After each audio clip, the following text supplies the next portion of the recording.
Merci pour la plan na yo. Na kombo na Yesu Christ. Seigneur, tika moment où ils a béni. Molimo mo santo sale la biso. Nkembo na yo la partage na biso. Na kombo na Yesu Christ. Amen. Beteles mbo makasi. Na lobi betela Yesu maboko makasi.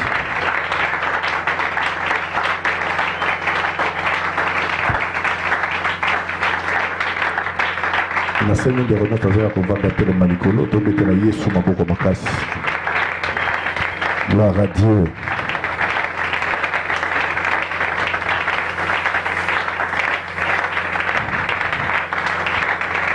Gloire à Dieu. Gloire à Dieu. Gloire à Jésus. Gloire à Jésus. Gloire à Jésus. Est-ce que Okoiko Ganga na mongo makasi Jésus-Christ roi du Congo? Na lingo Ganga na mongo makasi que Jésus-Christ roi du Congo. Na lingo matsa voli monsieur que zali Jésus-Christ roi du Congo. Sala yango makasi koleke siko zawa na Jésus-Christ roi du Congo. Merci. Pour ça, nous allons apprendre nos beautés au Vandinacé.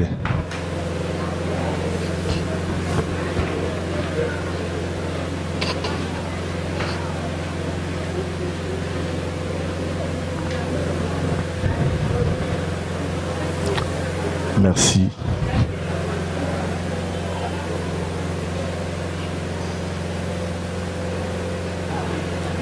Lana. Partager les lobayanzambe. Famine, si j'en exterminais les hommes et le bête, et qu'il ait au milieu de lui ces trois hommes, Noé, Daniel et Job, ils sauveraient leur âme par leur justice, dit le Seigneur l'Éternel. Amen.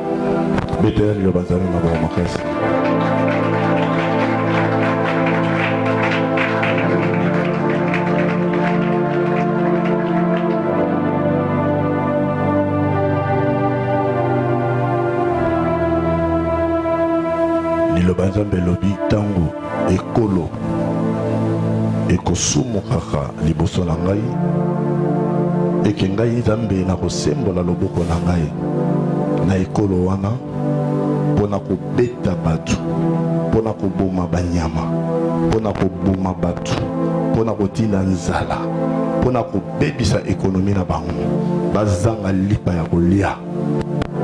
Me soki na kati ya ekolo wana nakuti moto lokola Noé, nakuti moto lokola Job, nakuti moto lokola Daniel, nakobeta kaka ekolo. Me bato wana bakobeta mana bato mosusu te, bango bakobikisa molimo na bango. Tango nakobetaka bato mosusu ata baza na kati ya masuwa na bomi bato nyonso, mais soki Noé aza na kati aokufa te. Ata na kobeta bato nyonso, soki Daniel aza na kati aokufa te. Ata baza na kati ya ndako na tumbi ndako wana, soki Job aza na kati aokufa te. Cela veut dire cette position ezali ko épargner bato na liwa. Et na lobi na yo que type ya bato misatu ezali type ya église nzamba aza nango besoin amona lelo. Et nzamba aza na besoin amona type ya église oyo eza conforme na ba valeur ezalaki na kata bato.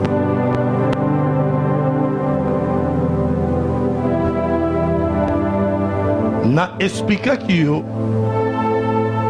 eloko église ezali te yango nde bakomisi yango église. Eloko église eza te, yango nde bakomisi yango église. Et puis na kati ya vision ya bato, il trouve ça normal.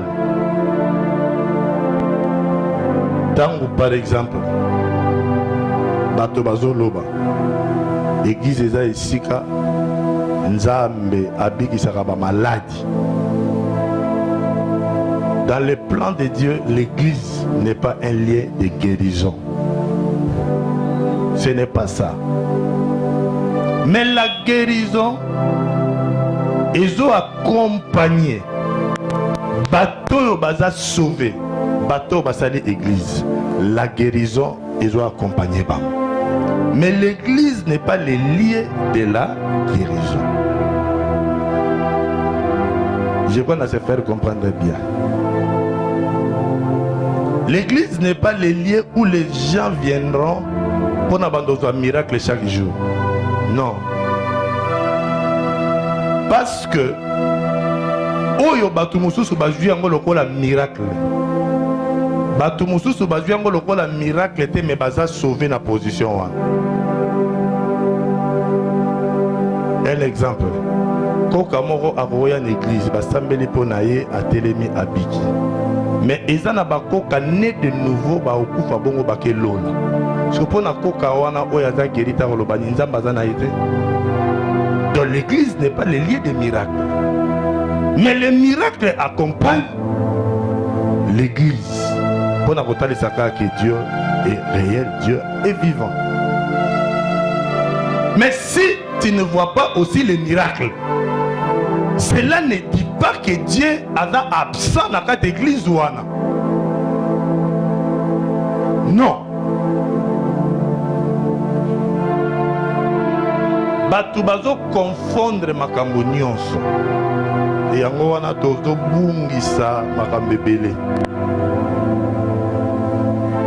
On a lingi église wana te. Église wana miracle ezalaka te. Kuna miracle ezalaka, c'est bien bon. Pour ça la miracle ne veut pas dire que Dieu est là.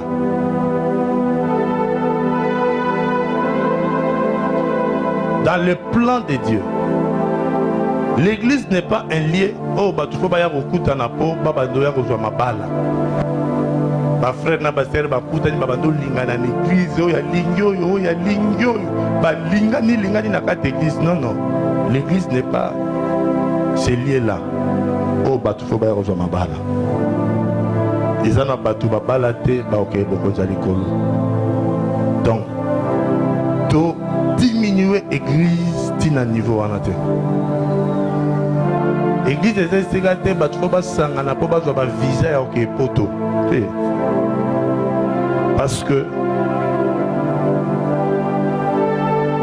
nakata programme nzambo asala ngo dans la bonté. Église déjà na makambo. Église est dans la respect nango, église est dans la discipline nango. Église ezali royaume te oyo papa soka bandi atikeli mama soka zui atikeli yaya liboso soka zui atikeli yaya mibale. L'église n'est pas celle-là. Mais papa akozala appelé soki nakata bana aboti moko azana ministère confirmé par Nzambe akozala musala ya Nzambe. Mais elingo loba te face à la adjoint ya papa na ye na église non. Non, yango na église na biso lelo au mona batu bateli membre église na bango poison. Eza correctité. Église n'est pas. Et sika au nom de la Bible et sangisi bikolo moko kaka. Oye okuti bato bandundu na bato bandundu neti to ana mboka na biso ora sepeka gungu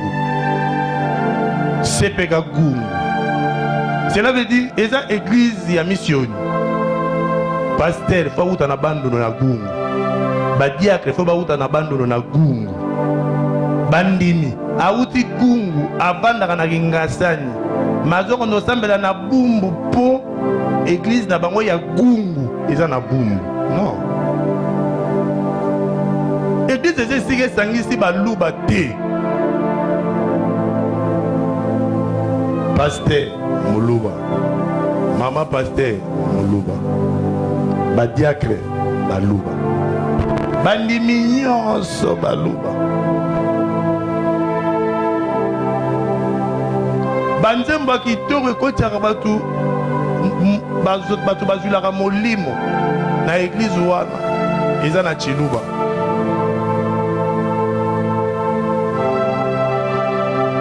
eglize eza bongo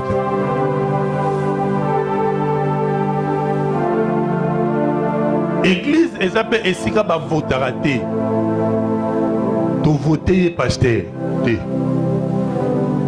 omoni awa ndenge tozomonela tozosala élection na église élection ezalaka te na église mpona kozwa paster il faut kobeta mabolongo nzambe olobi nini nani akokamba biso batalaka bacompétence ya bato te ya teyaka bien yakabaka bien soki batie bango liboso tovote te tokosala makambo ya bato biso tozolinga totikala na vraie vision ya église église eza mpe esika te paster azala na bapire peti na ye paster aza na bapire peti na ye soki botangi komba paster bakofunda babi paster omoni mama nani oyo atupaki yo paster ayini mama wana ezalaka te ezalaka te mais sikoyo makambo nazoloba yango nde eza na baeglise oyo tozobenga baeglise ezalaka bongo te yango wana nzambe azolakisa biso tipi ya bato moko misato oyo bakoki kozala eglise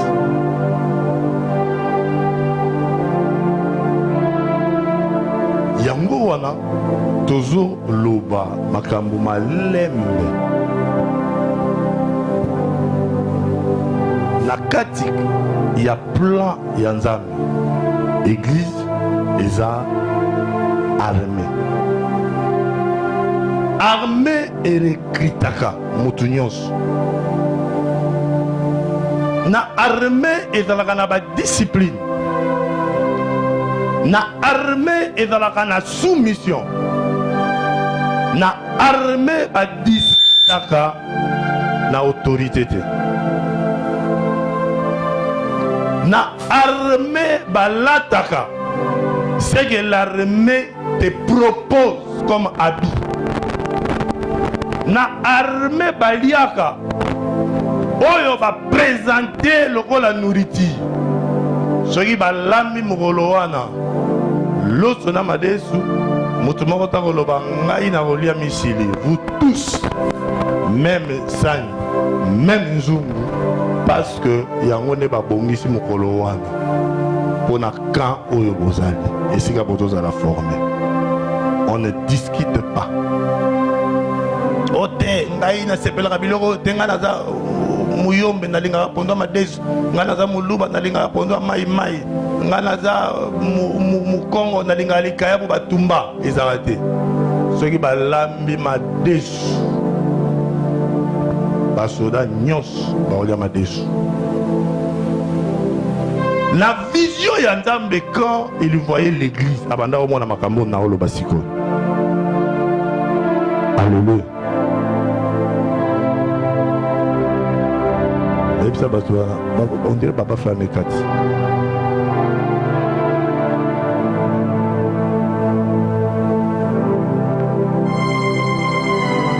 voilà.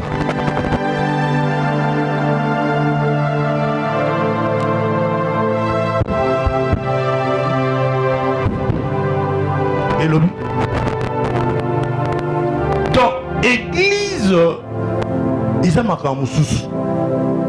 Na oyo tozomona. Yango lelo na kati ya église.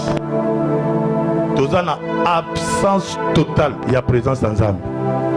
Parce que tozo bâtir makambo kolanda plan ya Nzambe te. Jésus dit je bâtirai mon église.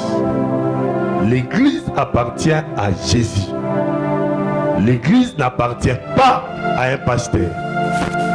Mais un pasteur, un administrateur que Dieu a placé dans le Shanaï. Mais l'église n'est pas pour les pasteurs. Et les autres papa zate moi si naie il faut ajoisir que l'église est ya bango. L'église est ya bango te. Ce que l'église est ya bango est longwe. Na kati ya vision ya Nzambe. Eza lokola armée. Na mboka ezalaka ya président Songolo Pagalate. Armée c'est pour la nation. Na oka mutu moko azolo ba na teva lobi. Félix Sekete aosala ndenge ni nata atandeke ba tie wana ada na armée tete. Armée ezalaka ya Joseph Kabila te armée ezalaka ya nation. Si le président a na place accueilli, l'armée est écalée dans le service de la nation. C'est comme ça que Makambu ezalaka. Église comme armée est la propriété à Moutouté.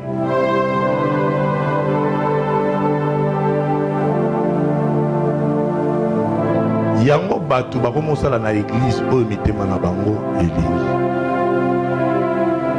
Parce que l'église est à bango.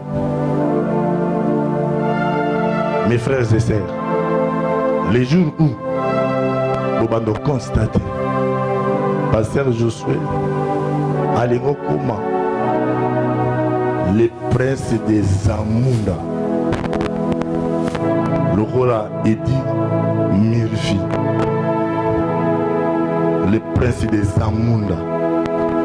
Ateki jamu na mona pasteur mona TV kitu wana ataye zo vandela ngote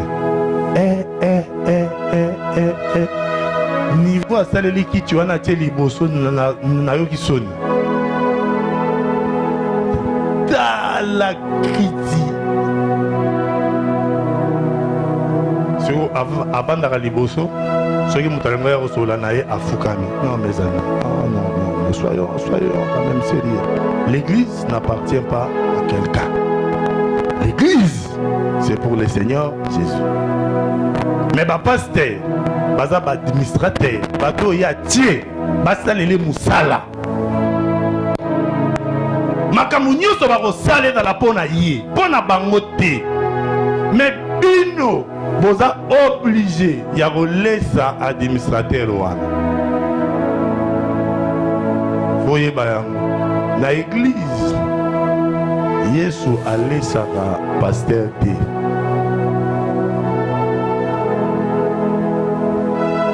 Yesu alesaka pasteur te. La Bible dit l'ouvrier mérite son salaire. Celui qui travaille à l'hôtel mange à l'hôtel. Donc quand le pasteur travaille dans l'église, Église wana fait soyer en charge. Ce n'est pas que pasteur ado bunda net bobundi sanga. Pasteur ado bunda aluka ndenga futa loyer, aluka ndenga futa église te. Ya bon te. Aibisi alobi yo na poni yo. Na kozala l'église nanga moko kombo nango saglo. Yo. Yako sela kama musala salaire na yo bangonde ba lopesa. C'est la raison pour laquelle l'ancien temps quand on a inauguré 10 ils allaient pour na laisser banganga ya Nzambe. Banganga Nzambe a rondoluka musala trop te. Parce que établissement wana église Yesu atia ba moyen, atia ba structure. Comment l'administrateur doit vivre.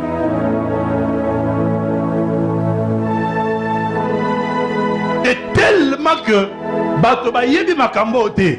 Ya pas pasteur ba komo sala makelemba. Pasteur bazaka na makelemba. Aseli kelemba, saglo, l'épée de l'esprit, la trompette divine. Basala makelemba. Bongisa makambo ebele nzamba ozongela ne biso bien surtout na Congo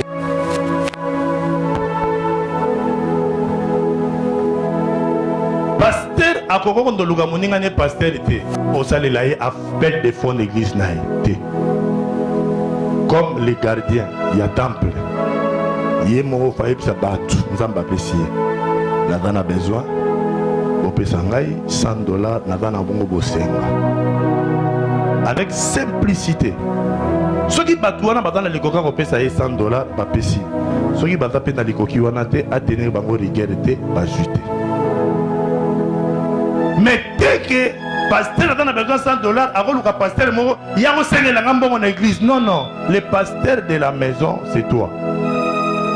Oya na pasteur moko ya afete neti koteya mais aye koteya te ayende kobimisa bato mbongo suka nango nani nana kotia $20 naza na makambo ya nzambe nangi na transmettre bino parce que pasteur asolaki na ye naza na besoin $100 ayaya tozoboma église. Quand on fait ça, nous avons que ça, ils ont bandi à bavantirier. Yango wana cultiver esprit oyo ya kolobisaka pasteur na bino mingi te. Soka za né de nouveau lokola bisote a risqué à kota na kati ya mafia. Point n'est parce qu'il doit vivre. Nzamba laissera ba pasteur te. Nazonge les phrases wana. Donc, si vous avez dans une église, tu ne donnes pas de dîmes. Vous avez exposé pasteur na escroquerie. Ne faites pas ça. Tu es en train de détruire la maison. Oh, les gens ne l'ont pas fait l'église. Lobby. Mais si je trouve un homme comme Daniel, donc l'église ne peut pas connaître la mort. Parce que c'est le lieu où la vie est libérée. Jésus dit, les portes de séjour des morts, il y a la vie qui coule. Donc cela veut dire la mort. Et qu'on doit placer le colon à l'église. Mais aujourd'hui, si nous constatons dans nos églises, il y a la présence permanente de la mort. Cela veut dire l'église cesse d'être l'église selon le plan de Dieu, mais est également rassemblement à Batou selon les hommes pour bami se pelisa. Et balinga minangai na saglo, nous devons, mes frères et sœurs, rester honnêtes. Namarambo nyonso tozosala. Nga natikala na kozwa soif. Ya okoma l'église munene te. Natikala na kozwa soif wana te. Nazalaka na soif moko. Ya kobongisela nzambe bato bakokota bokonzi ya likolo. Soki bakozala 30 d'accord. Soki bakozala 1000 d'accord. Soki bakozala 2000 d'accord. Soki bakozala 15 d'accord. Natikala na ko nourrir motema na nga na ba ambition. Il vous a l'église munene. Mais nous avons toujours dans l'ambition. Si Dieu me donne un frère, une sœur, une maman, un papa, je dois parler de la part de Dieu pour natina naye, azala correct pour na salut. Azala na mbongo to, azala na mbongo te, peu importe ba moyen naye. Église eza esikate bato mbongo ne bazalaka honoré. Babola badana tina tete. L'église n'est pas ça. Donc, lokola mwana ya nzambe, il faut osukola mutu na yo na ba fausse définition nyonso ya église. Il faut mutu na yo ezala bien bâti na vision ya église. Si tu es dans une église, aux malade, tu n'es pas guéri par la prière, et l'ingoloba, dès que Dieu est absent dans cette église-là, Jésus n'a pas guéri tout le monde.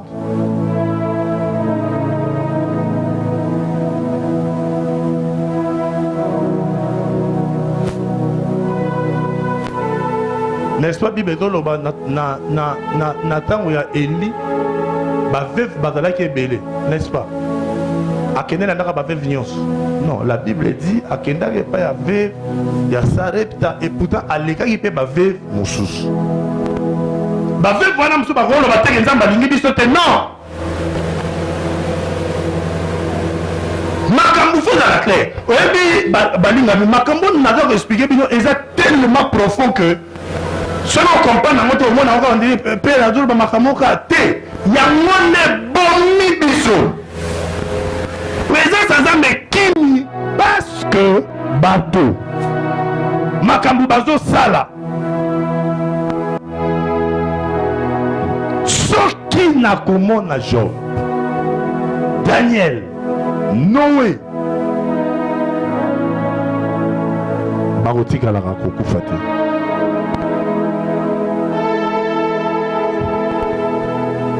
Bakotikalaka kokufa te. C'est la raison pour laquelle j'ai dit encore, tout membre de l'église ne connaîtra pas la mort.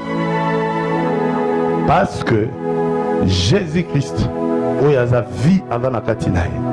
Soki, bagé mokundaye na cimetière. La Bible dit, il se repose na misala naï.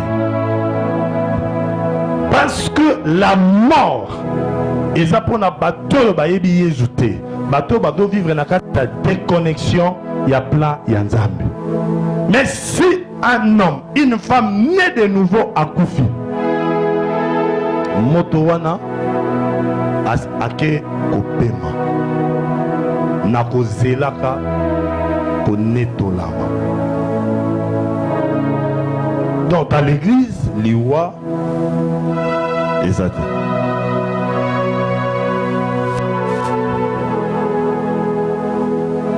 L'église nakati ya vision nango ya armée, tout membre de l'église esengeli à vivre nakati ya soumission totale.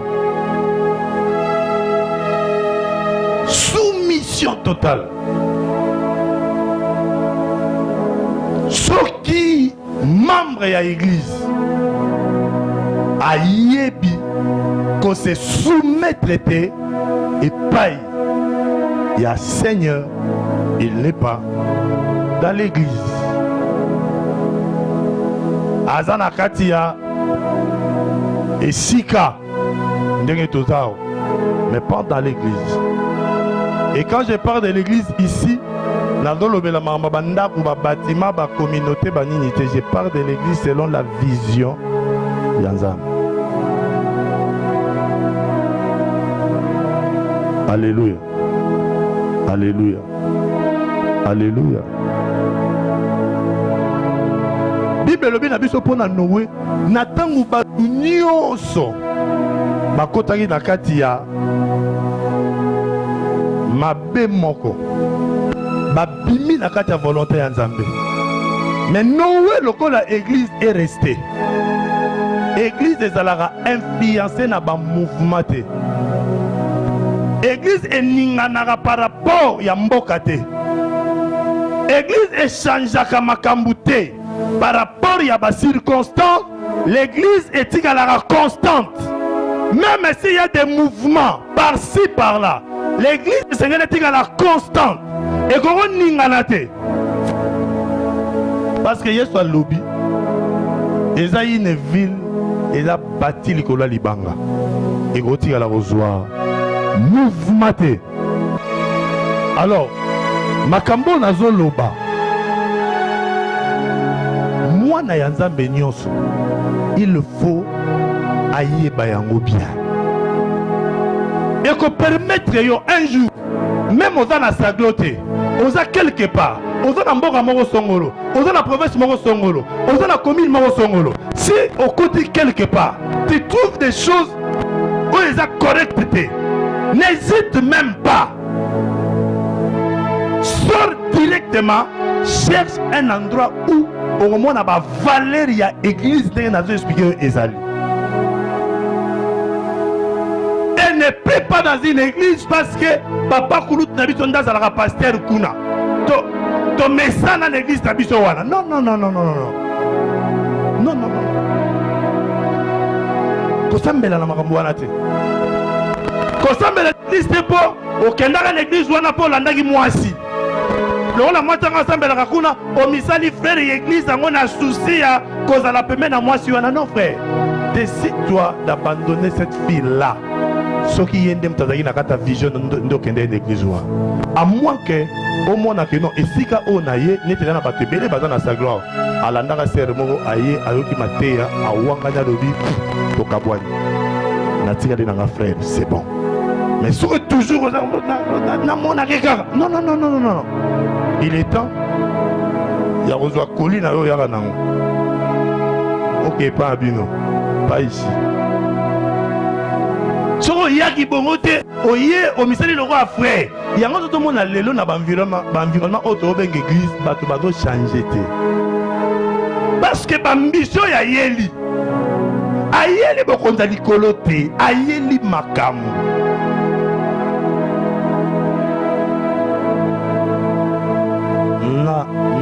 nalobela bino majorité ya bamusicien bakomaka na baeglise moko songolo pakala mpo baza na bensima danger paster na bango afutaka bamusicien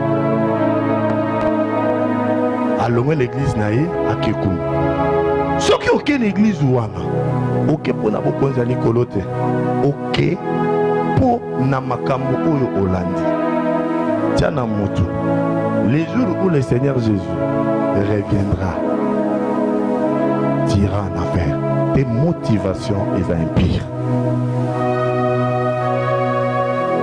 nga nakumisaka nzambe parce que majorité bana naza na bango toyekoli awa omoni esamba lokola ayaki koya suka nanga sali fala kima parce que avec balogique na biso emarchaka te na moto aza na bambition mosusu église wana yoka baza bainstrument nandove ta concert chaque mois so na eti concert lundi na weta su concert dimanche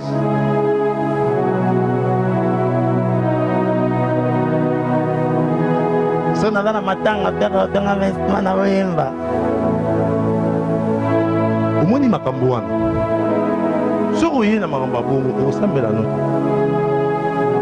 oye na kere mpo omonaki sheri yaya oza komitimola libulu mpona komikunda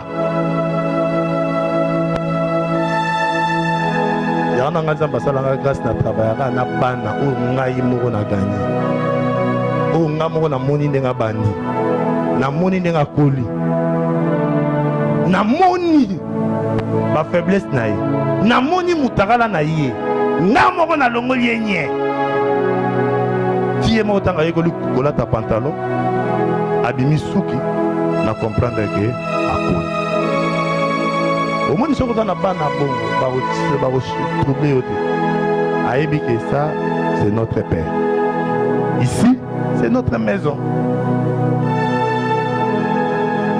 soki mpe oza na bana eloko mosusu bato bakomprenaka te eza yango nakokozala naza paster na saglo me naza na mwana na nga moko na minito aza na betel na minito nde na oteya aza na betel aolanda moïse mbie avant moïse na esthétique bien aimé dans le Seigneur. Est-ce que vous avez compris la destinée prophétique de l'église? Waouh, voilà. Sinon, Namito est à Bethel. Mais les jours où il va écouter ma voix, il comprendra que Josué là nous est mon père. Je dois quitter Bethel. Yangana ezana batu mususu mukola yokanga kaka tambela na église monene longwe na ye. Abi papa na bitazaka na matete. Mais la minute dans mususu azana chapelle des vainqueurs. Batindaki transco et kozwaye na mongo. Azana chapelle des vainqueurs na minute. Mais là, c'est pas leur maison. C'est la raison pour laquelle le Seigneur dit: mes brebis me connaissent. Ceux qui bayoki mongongo nanga, baosani, ils vont obéir. Attends la minute bayoka mongongo mususu, mais les jours où bayoka mongongo y a l'air prêt, ils vont bouger. frère, église est un mystère mobimba. Au moins, on est au Koutania. Et là, c'était un plan. C'est la raison pour laquelle la Bible dit que l'église, c'est un corps. Donc, c'est un plan. C'est un corps mystique. Et comment on a mis sur Batouté, n'a qu'à ta compréhension. Mais au moins, on a que le sentiment, le désir, est indiqué vers un environnement où aux alaki une partie, n'a qu'à t'y accorder. Yo moi comprendre le mouvement de Salamana esprit exacté. On ne peut pas gérer l'église par rapport à notre chair. Au moins on vendre na yo, oye, au semble les cigares, au sentir que fona zalakawa. Parce que déjà na play en Zambie, au zalaka na kata nzoto wana.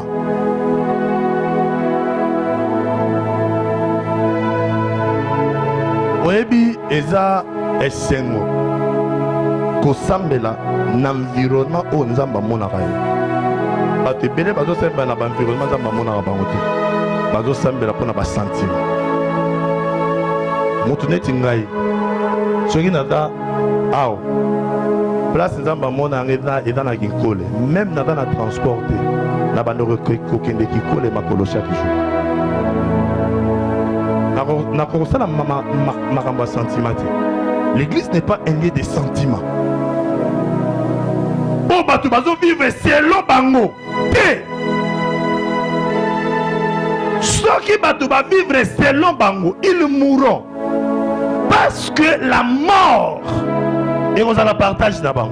Yango nzambazo ba si je trouve un garçon comme Noé, attends dans une décision au ma batu, lui, il ne mourra pas.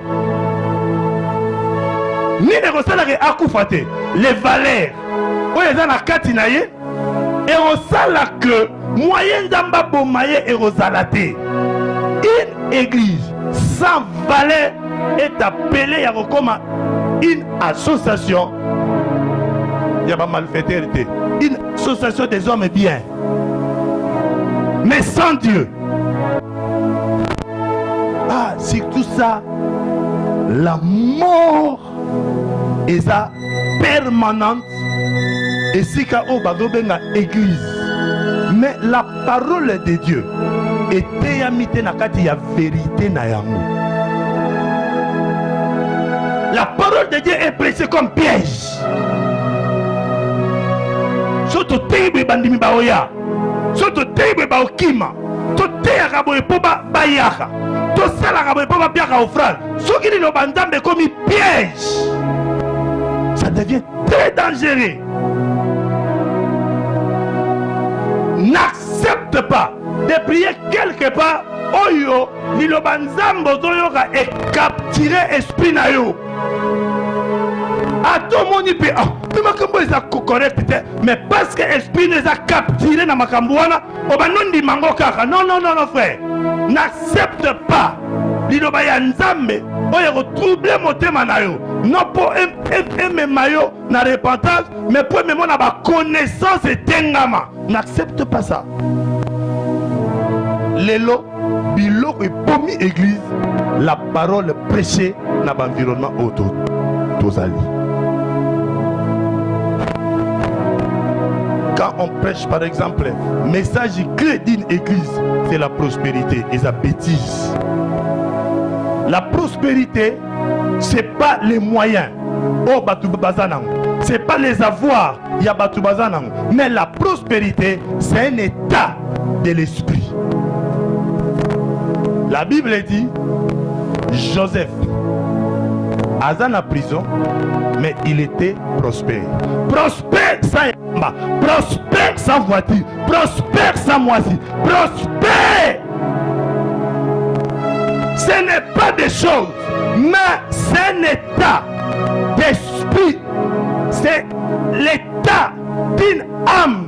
Oh, ils ont la connexion dans Zambé. Et cette âme-là connectée avec le Seigneur est appelée à prospérer. Ce n'est pas les biens matériels. Mais quand on présente la prospérité, le rôle de bien matériel, ça complique l'église. moto azosambela nzambe komisanga prospère pesanga mutuka. Non, non, non, non, non, non. La prospérité eza na rapport te na makambo. Quand chaque jour on te parle de la prospérité, prospérité, prospérité, prospérité, vous allez retrouver la carte makambo et bisayote et retrouver au foi na yo. Chaque jour sur une église, on te présente les démons, les démons, les démons. L'enseignement wana va te troubler. Dans l'église, on ne peut pas prêcher ces choses-là.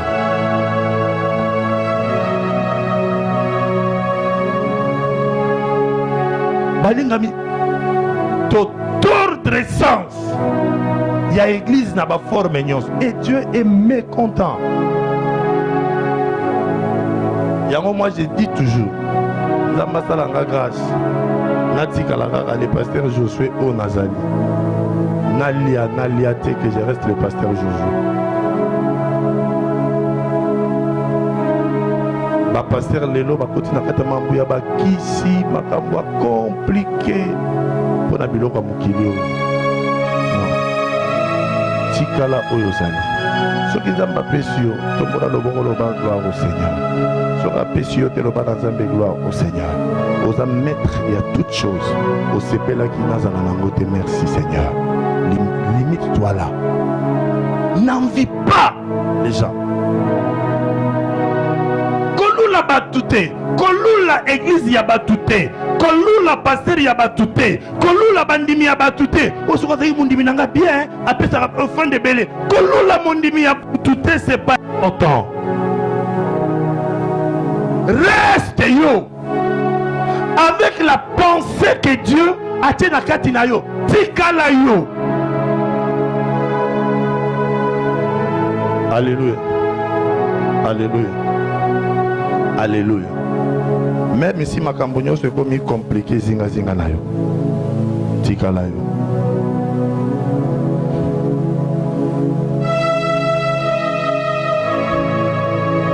Chadaktanga de Timothée 3:6.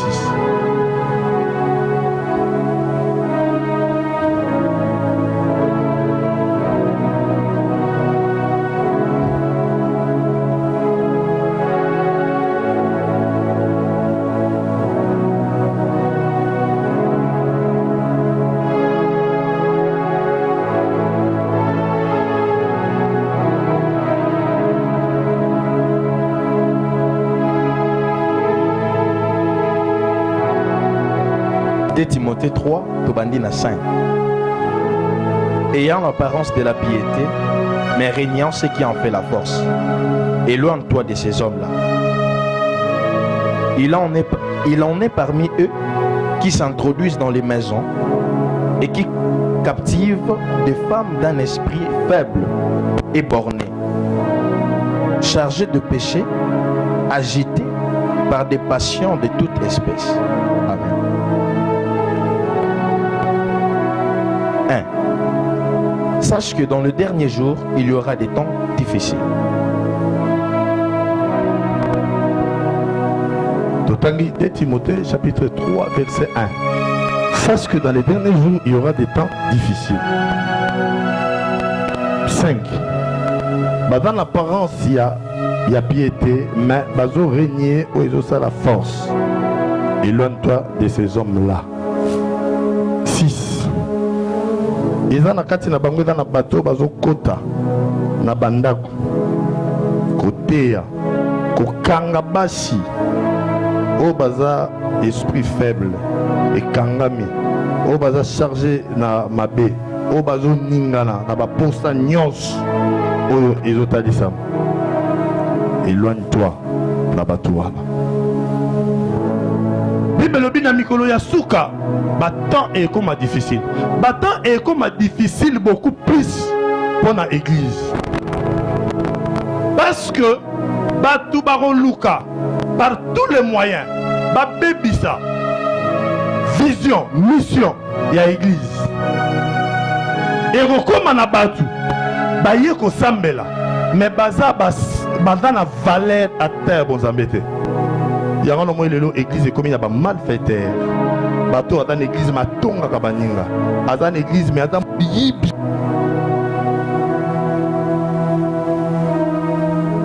bolali veye na ba frère bolamuki na ntongo frère moko abungisi téléphone. Comment expliquer ça?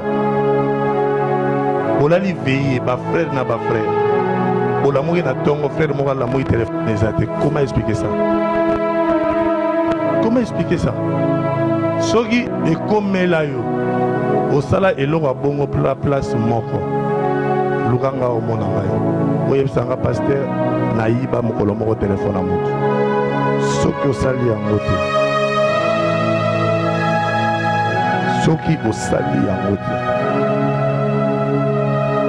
te ekomela yo olali moninga alamuki na ntongo omoni telefone na ye Android ya yo moko oyebi kombo nango ozwi telefone na yo wana ezanga kombo otiki yango wana ozwi telefone na moninga soki ekomela yo en tout cas naoyebaka yo ekokomela te mais soki ekomela yo ya komona ngai pisanga pasteur nasalaka erreur oyo namonaka ndenge akoloba te mais naye koyebisa nga kam na oyebanga motu mosusu akoyebango te mais soki otiki yango ezala mpo na yo okoyiba esika oyo okanisa bato baomona te mais bato baotala ndenge bakobetela yo mokolo wana nazongeli makambo nalobi soki ekomela yo na kombo na Yesu oyo na oteya ekosalama okoyiba esika mosusu ndenge ozotala ozokanisa ndenge bato baomona te nzoka baotala ndenge bakobetela yo mokolo wana okoloba na Nzambe Seigneur limbisanga na osala mosusu te me ekoma tota nayebisaka frère moko kabo nayebisa na bi frère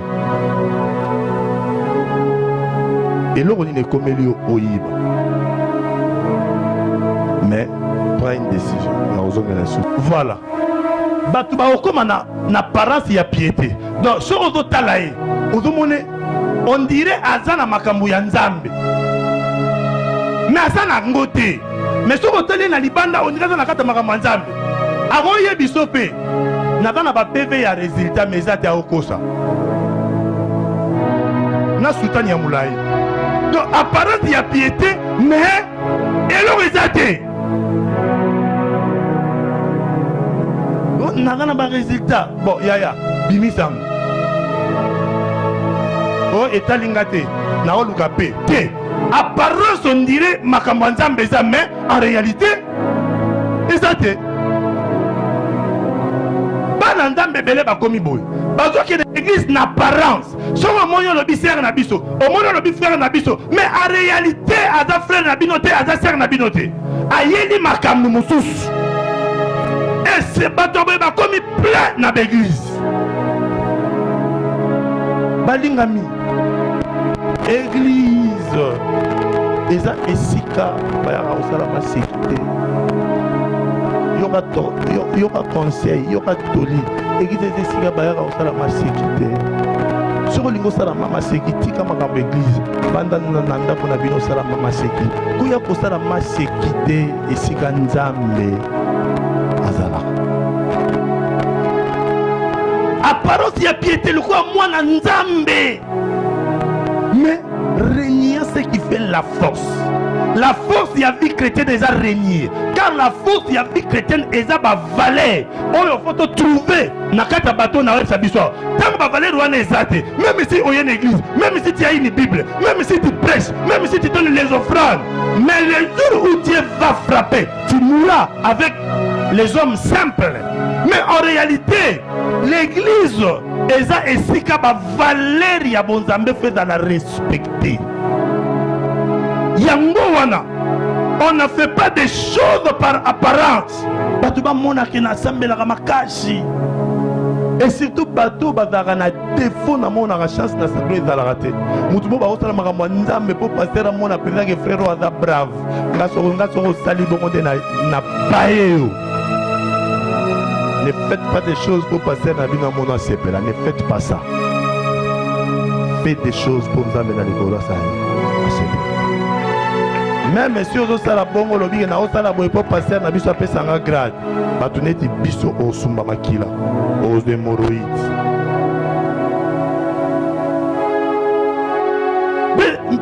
Bien aimé, niveau to bébisi église yango nzambe na trône na ya c'est décidé assez oyebi ntango boyembaka sembola loboko yoka tondiki ote niance bisoka nzambe azosembola loboko alingi oboma yo mpona nini?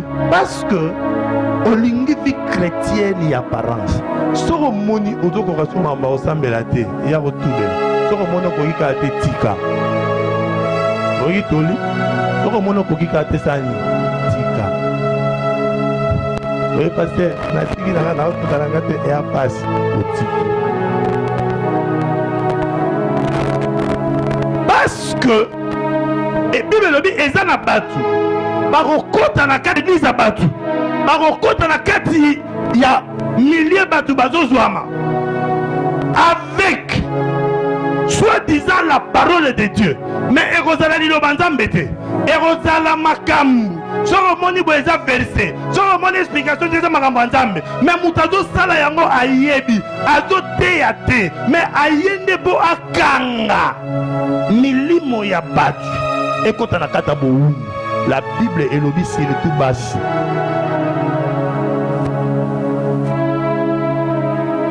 surtout basi bakokangama mpo makambo bakoyoka parce que baza bato ya esprit faible bazomemama na baposa mpo bayebisi na obala yo oyebi bandeko na nga basi nyonso bozali awa Bible elobi kotia foi na milimo nyonso tu te kotia foi na milimo nyonso tu te bana basi ebele bozali awa bolimbisa ngai botiaka foi na esika okotia foi te yango na bapaster oyo ya mayele mabe na baeglise na bango batie baenseignement à place mpona kokanga milimo ya basi mpo bayebi ke basi bazalaka faible na bana mibali na bango ya baeglise na bango bakoma mpe kaka bana basi eloko ezozanga eza kaka balataka bajipe soki oza mwana mobali zalaka même na sens ya jugement on ne peut pas bamemo baplace nyonso okokende zalaka même l'esprit ya jugement mais eloko oyo estce kozala mpenza boye yo rien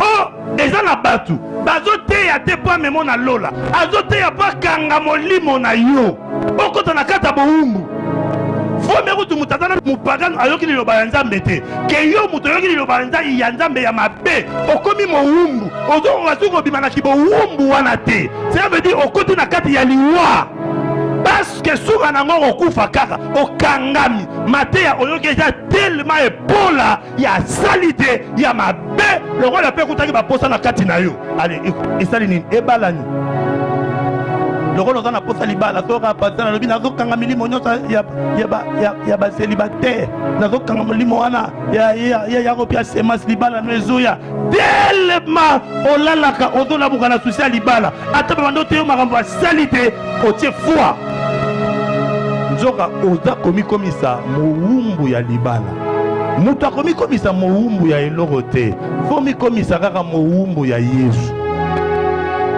Ne sois pas esclave, il y a quelque chose. Parce que le pasteur te dit des bêtises, on tient foi.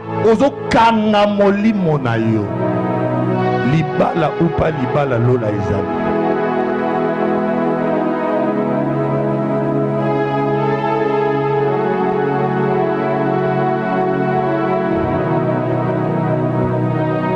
Makambo nyonso yango epanzi église église ezokomaka bato bazotongaka batemple bato bazo ebele mais la force que mokili sentir que l'église ezali emonana suki notre travail ezali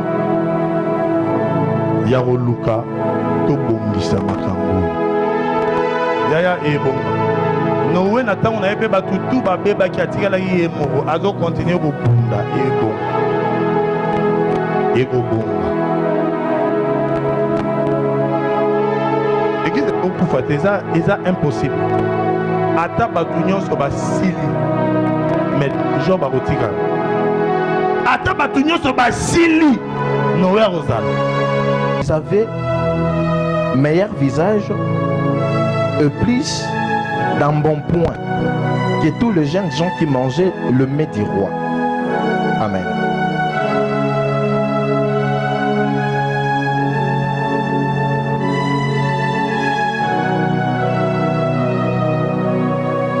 Daniel alobi na intendant ya roi alobi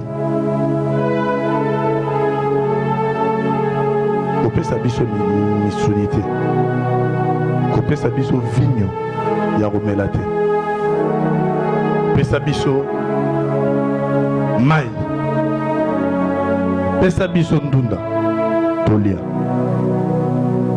pendant 10 jours tala biso na ba jeune gens oyo mosusu bandimi kolia biloko ya mokonzi bongo na 10 jours otala banani bakozala na forme mosusu ya bien et intendant ya roi a servir bango ndenge basengaki apesi bajeune gens mosusu misuni biloko nyonso bazali nango besoin vin royal bazomela viande ntongo midi pokwa mais Daniel azoliaka ndunda na baninga na ye misato bazomelaka mai 10 jours après mosali ya roi oyo atali Daniel na baninga na ye amoni ke Daniel bakomi kitoko koleka ndenge bazalaki mpo na ndunda na mai me bana oyo mubajene oyo mosusu bazalaki kolia misuni bazosepela ndenge bakomi na ra ya likolo bilongi na bango ebebi koleka to batali bato baolia ndunda batali bato baolia misuni alobi non bato bakomi kitoko koleka mpo na discipline oyo bamipesaki na banda ya koyebisa yo nalobi on ne peut pas être une église sans régime balingami ezalaka te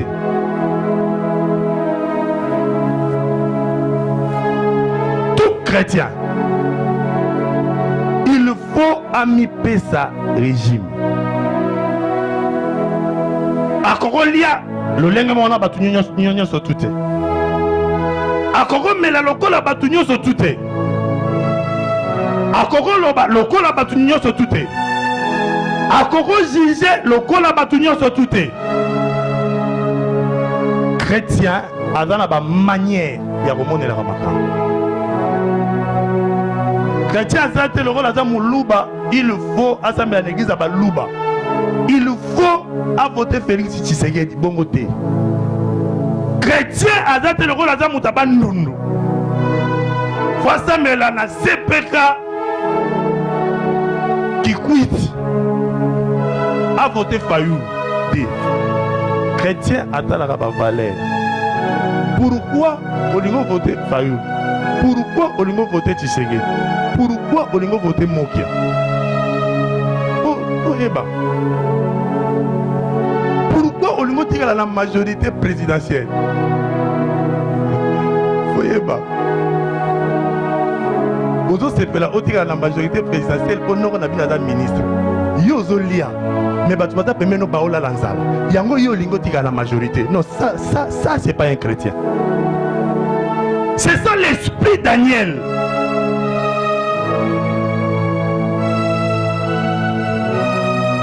il refuse les social forts et c'est qu'à stabilité Zali Daniel dit non je ne veux pas cette vie bolingi bo présenter biso un social fort kolia bien komela bien même si nzamba aza te batikala maka non mes frères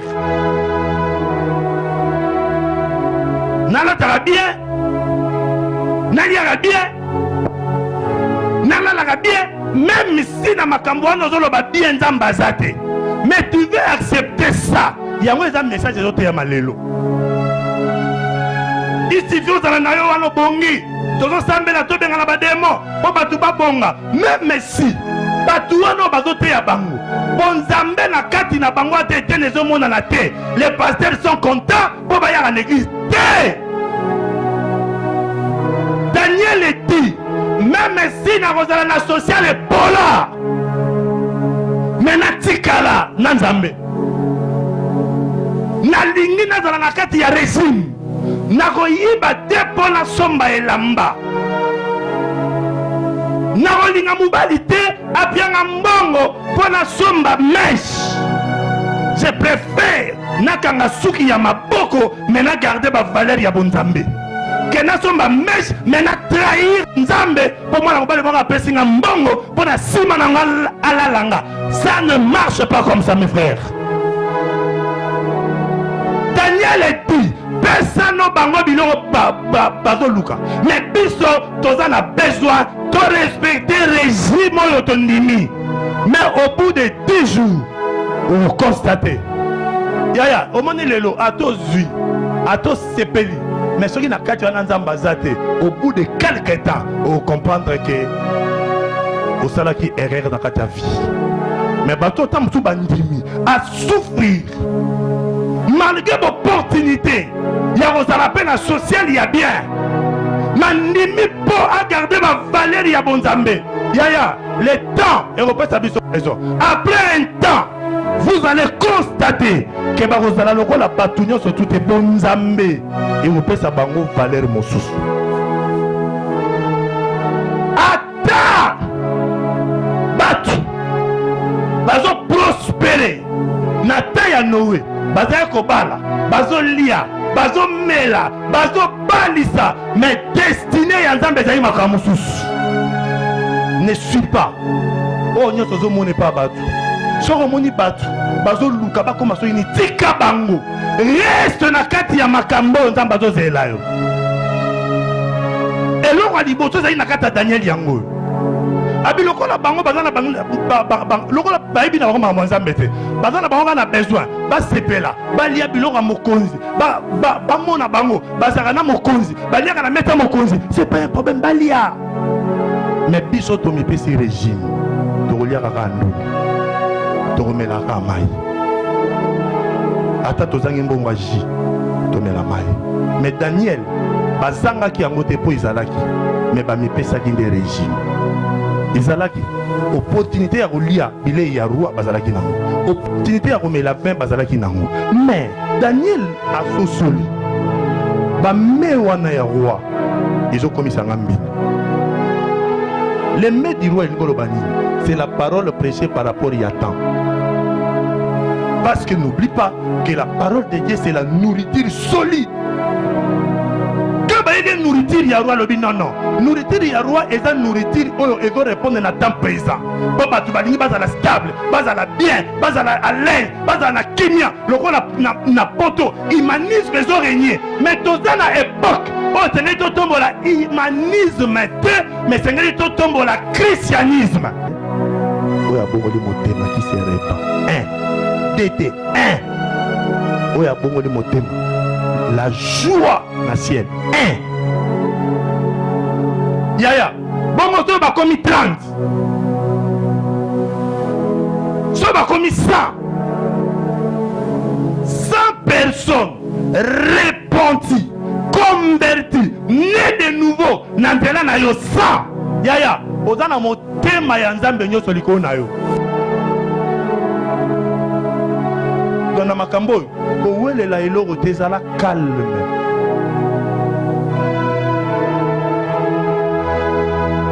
Na saglo na beta 7 ans.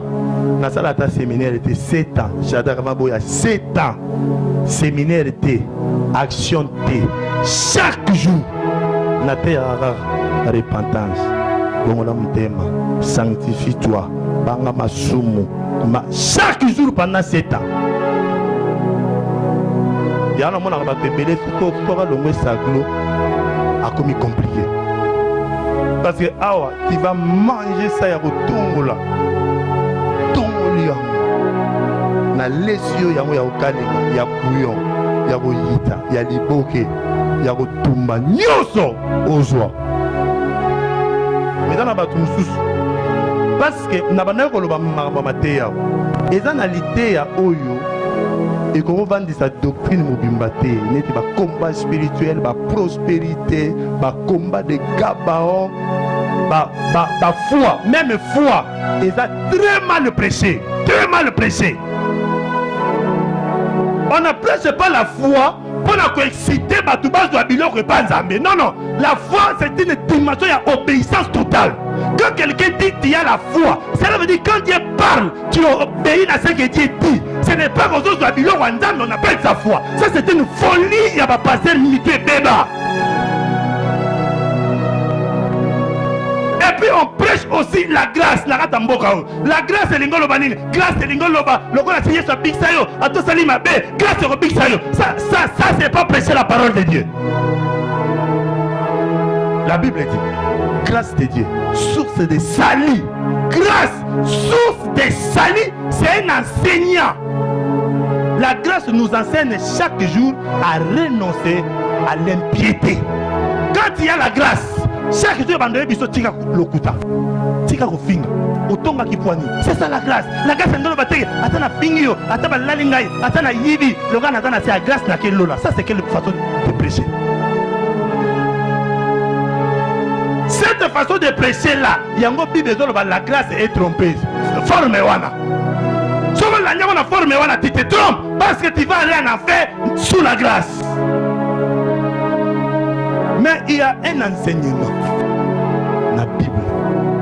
Même si tu le prêches chaque jour, la Bible dit sans la sanctification, personne ne verra le Seigneur. Chaque jour prêche ça. Chaque jour prêche ça. Il y a un moment où il y a ceux qui ont fait à sanctifier. Parce que le message de la sanctification doit être permanent dans l'esprit de l'homme. Yango Thessaloniciens à l'obit. Que le Dieu de paix vous sanctifie tout votre être. Dieu veut vous voir, votre corps sanctifié, votre esprit sanctifié, votre âme sanctifiée. C'est le désir, le souhait de Dieu chaque jour. Les Galobi, quand il viendra, chaque jour il marchera dans la sainteté. Chaque jour, Jésus, il marchera dans la sainteté. Chaque jour, pas même autre jour, monté. Chaque jour, tiens, on donc ça, c'est un message que tu dois avoir dans ton esprit chaque jour. Merci. Et restez les hommes.